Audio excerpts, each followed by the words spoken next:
What's up, guys? I'm Daigotaku, and welcome to Daigotaku. So, anyone want to hear me talk about Yu-Gi-Oh again? Yeah, you'd think it would be an obvious move to make more videos about something I have liked since I was a kid. However, sometime after Arc 5 became a thing, I just sort of gave up on it for a while. Until Vrains came out and took a break from that too. So, why am I talking about this now? Well, the truth is, I want to get back into it. I've been watching videos about the game for a while now, and it's got me thinking about the anime again. I figured, since I'm rewatching some of these anyway, why not use this as an inspiration for my channel? Since this will be an ongoing project, I should set some ground rules. Number 1. I'll mostly be talking about the anime here, not the manga. If and when a manga is mentioned, it will be for documentative purposes. Number 2. When I'm talking about a dub, I'm only going to go over major differences, such as character names, plot points, and overall tone. I just figured this was the best option to maintain my sanity, or rather what's left of it. Damn you, Henry. And number 3, since this is basically a review, I will go over both the positives and the negatives. Everything has its flaws, and Yu-Gi-Oh, especially Yu-Gi-Oh, is no different. I try not to let things like nostalgia or comments like this keep me from expressing my honest opinion. But if you wish to correct me at any point, that's your prerogative. And I think that about covers it. Let's get started.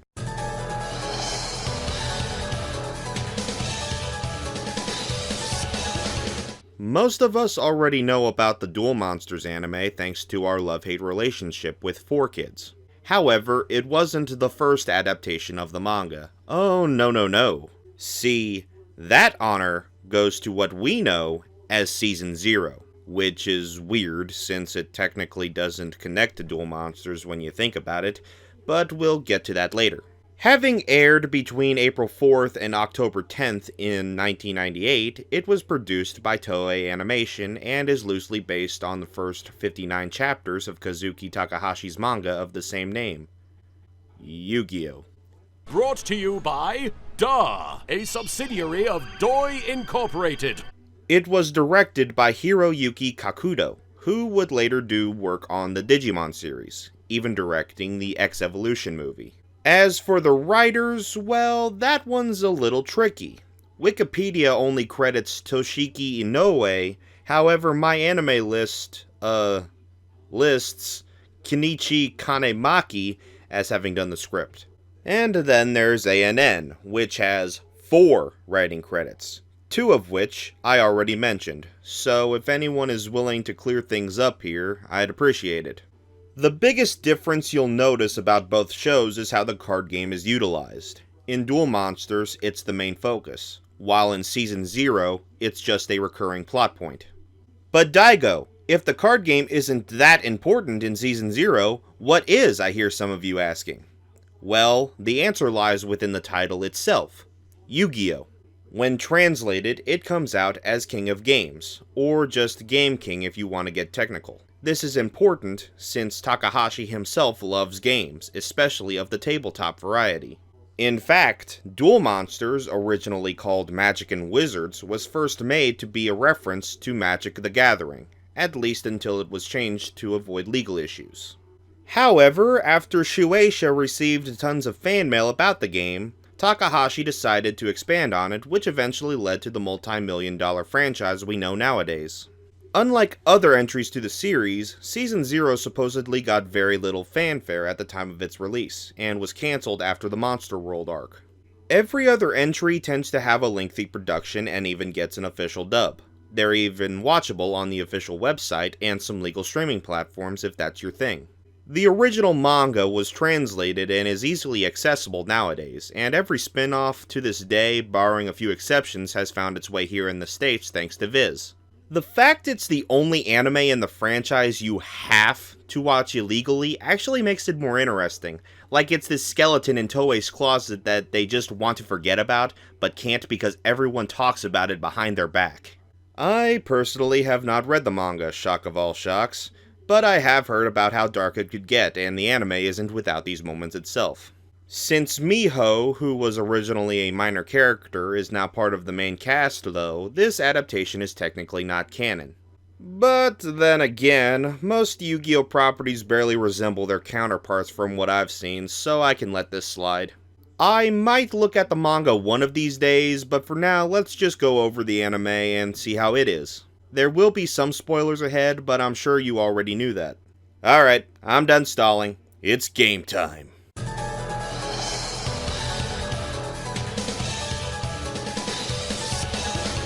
Most of us know how it all began, but to give a quick rundown, Yugi Muto, a high schooler who tends to be looked down on due to his short stature and timid nature, brings an ancient artifact called the Millennium Puzzle to school one day. His classmate, Katsuya Jinochi, takes one of its pieces without him knowing about it before him and another student, Hiroto Honda, are ran out of the room. Reading the situation, a hall monitor by the name of Yugioh decides to be Yugi's bodyguard, which turns out to be a front to extort him after beating up Jinochi and Honda. Realizing he's missing a piece of the puzzle while on the verge of finishing it, he goes back to school to find it, only to get beat up by Yugioh himself for not having his payment. After Jinochi gives back the puzzle piece he stole, he and Honda try to defend Yugi, which prompts him to finish the puzzle, marking the return of the Shadow Games. The spirit of the puzzle, now in Yugi's body, challenges Yugioh.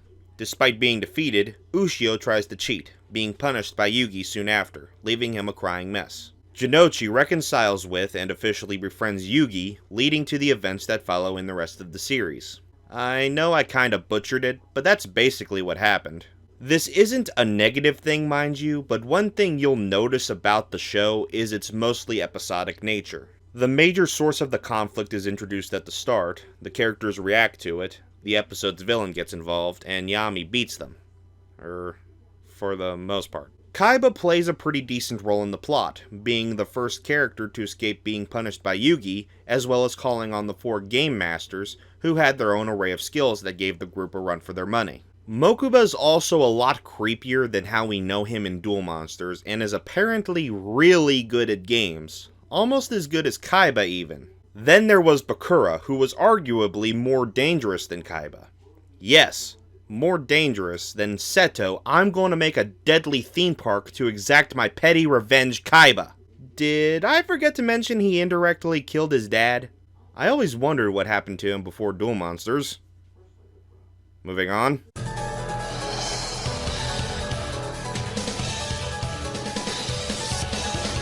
I know I'm going to get some flack for this, but I think I like the main cast more in Season 0 than I do in Duel Monsters. There just seems to be more effort in giving them all personality and ways to prove their friendship to the audience instead of just telling us. Yugi is kind-hearted and childlike, Jinochi is a tough guy with a heart of gold, Honda's basically the easily manipulated straight man of the group, which contrasts well with Jinochi. Anzu works as a decent older sister figure for the group, and Miho was surprisingly resilient for a sweet and ditzy character. Jinochi, Honda, and Miho tended to be the crux of the comedy, and they were all used well in this regard. Jinochi and Honda were an especially great duo, both for laughs and dramatic scenes, and Miho taking advantage of Honda's crush on her was kind of entertaining. As for the villains, they weren't too bad.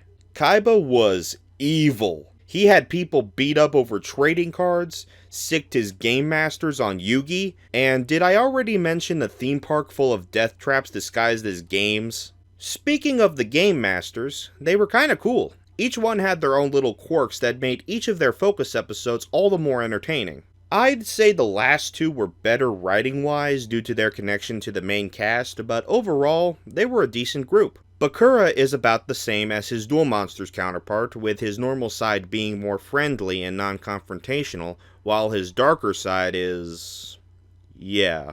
The other characters could be hit or miss, but they worked well enough for their respective episodes. And quite a bit of the writing in the show was pretty good too. There's a lot of dark stuff in the show, and it's utilized well. There's such a good balance of conventional and supernatural suspense that I was actually starting to get worried about not just the main cast, but innocent bystanders as well. One of my favorite episodes kinda reminded me of Case Closed, where Yami had to deduce where a bomber was in an amusement park without accidentally killing someone. And there are a few more episodes where Yami is goaded into playing games in order to keep his friends from getting killed. The opening theme is probably one of the best out of the series. It's so upbeat, and the lyrics connect to the series in a way most others don't tend to. And though this doesn't relate to the actual show, finding out where that song at the beginning of the abridged series came from was pretty cool.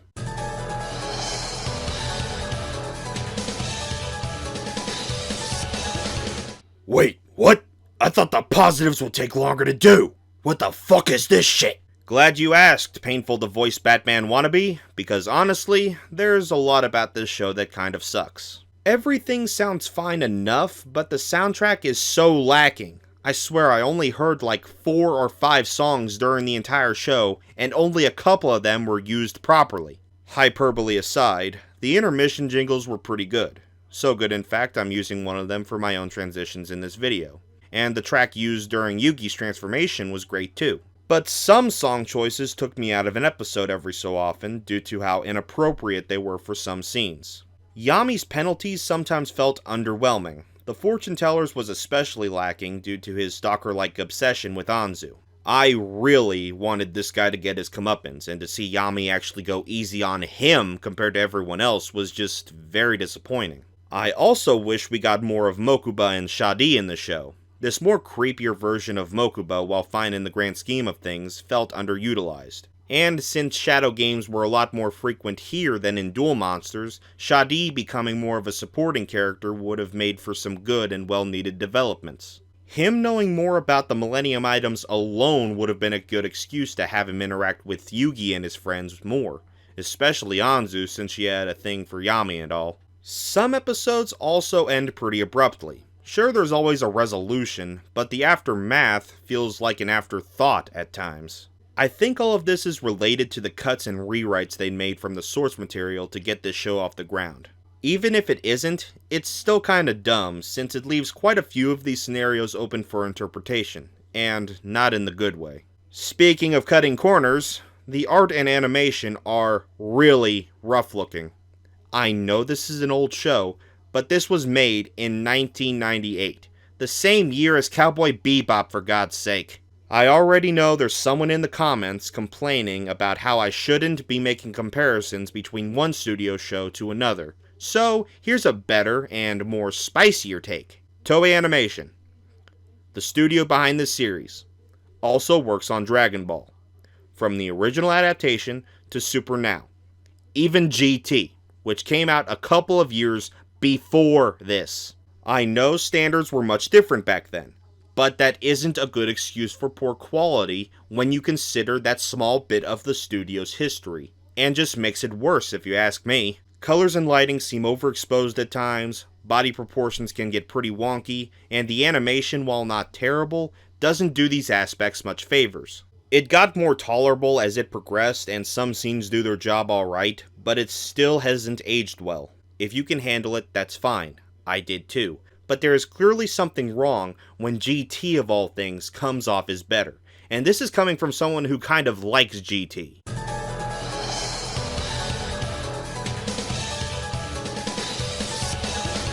It's no secret that I've been pretty critical in the past, and didn't do much aside from go through the positives and negatives of a show or movie and see which one outweighs the other. That was definitely a dumb move on my part, but I'd like to think I learned from that mistake. So from now on, I'll try and suggest possible improvements more often. So basically what I did in my Inuyasha 3 review, except a bit more digestible.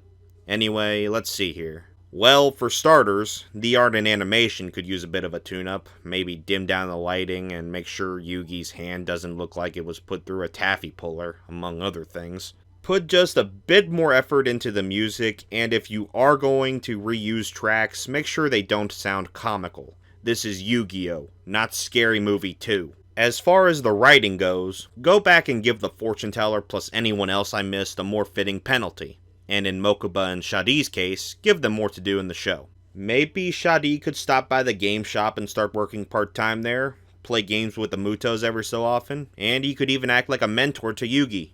There can even be an episode where Yugi and his friends take Shadi with them to the mall or something, where they outwit some robbers that have them at gunpoint. I don't know. The show's technically not canon, so you can't say they aren't allowed to do that. It's not like Duel Monsters was afraid of jumping the shark every now and then either, so... yeah. In Mokuba's case, he should have been introduced earlier, like in the first Capsule Monsters episode. You know, the one that partially adapts the manga chapter. Just a thought.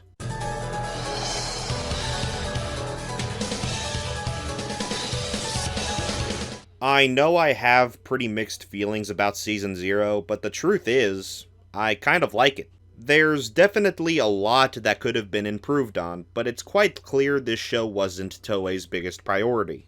And before anyone says anything, yes, I know about the movie. In fact, so long as I can find a decent version of it, I'm going to talk about it the next time. But we're talking about the show. Besides, the movie is only half an hour long, so I doubt it did much different. But hey, I'm sure I'll be proven wrong in some way or another. Nevertheless, the show was charming and had a good mix of comedy and suspense. Plus, it was pretty interesting seeing a bit of Takahashi's original vision for the series being animated. It kind of made me wonder about what would have become of Yu-Gi-Oh! If the card game wasn't a thing. My guess is it would have done fine enough, but wouldn't be as popular as it is now.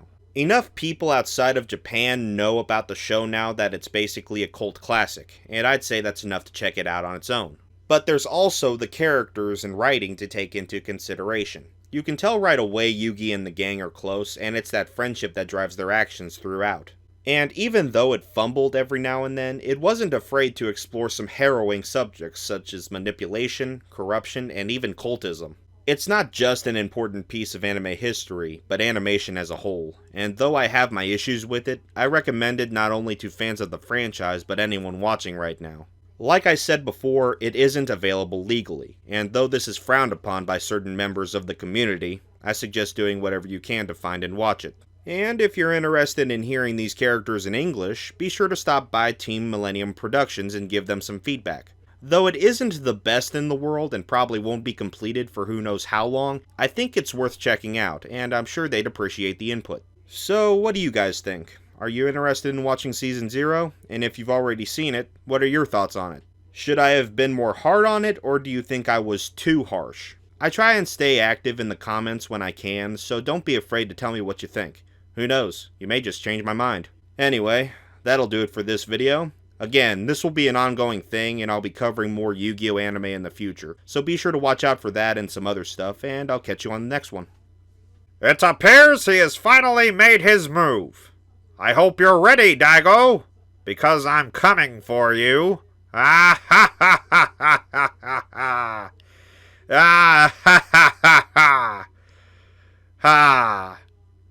Ha. Where's the light switch?